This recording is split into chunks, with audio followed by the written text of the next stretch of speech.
Iya, baik. Di sini Santosa mau ngejelasin tentang keseimbangan dan mobilitas. Nah, suatu benda dikatakan setimbang jika adanya suatu penyesuaian yang sama terjadi pada seluruh benda, yang mana daya-dayanya yang berlawanan. Ketika ada daya positif dan ada pula gaya yang negatif. Nah, sini aku mau ngejelasin kesetimbangan dulu. Kalau keseimbangan itu ada beberapa macam, yang mana dalam beberapa macam ini ada penjelasannya seperti pada olahraga, kesetimbangan mungkin terjadi dalam keadaan yang mantap dan goyah. Nah, kesetimbangan dibagi menjadi 3 macam. Yang pertama kesetimbangan tetap, yang kedua kesetimbangan labil, dan yang ketiga adalah kesetimbangan netral. Nah, yang pertama kesetimbangan tetap. Jika suatu benda karena mendapat pengaruh dari benda lain berubah posisi dan kemudian kembali ke posisi semula, dikatakan dalam keadaan setimbang tetap. Misal kantung pasir yang digantungkan yang dipukul-pukul oleh petinju atau biasa disebut samsak. Nah, yang kedua ada kesetimbangan labil. Kesetimbangan labil ini mungkin cenderung cepat berubah posisinya ke semula.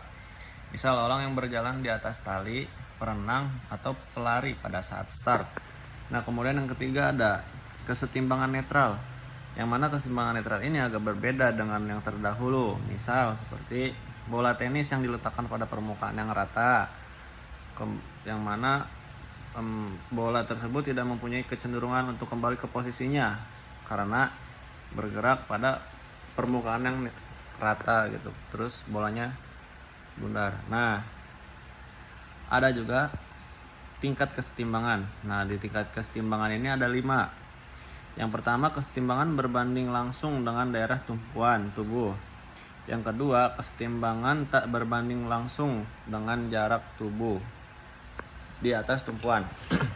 Kemudian yang ketiga, ada kesetimbangan akan muncul jika titik berat tubuh jatuh di antara bidang tumpuan. Kemudian yang keempat, itu ada kesetimbangan berbanding langsung dengan berat tubuh.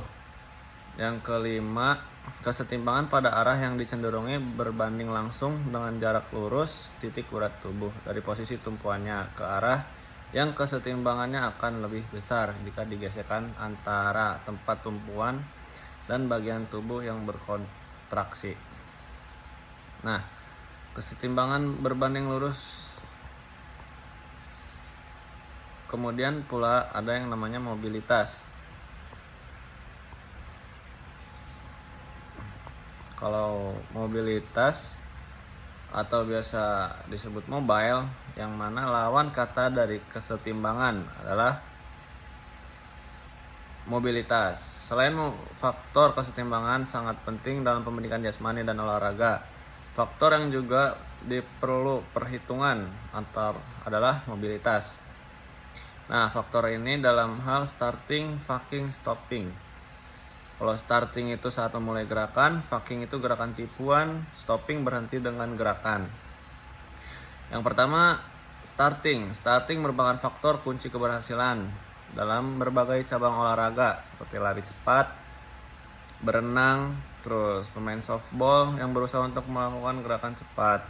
Nah, di dalam start, penekanannya adalah untuk segera bergerak cepat dari posisi semula ke arah tujuan dengan secepat-cepatnya.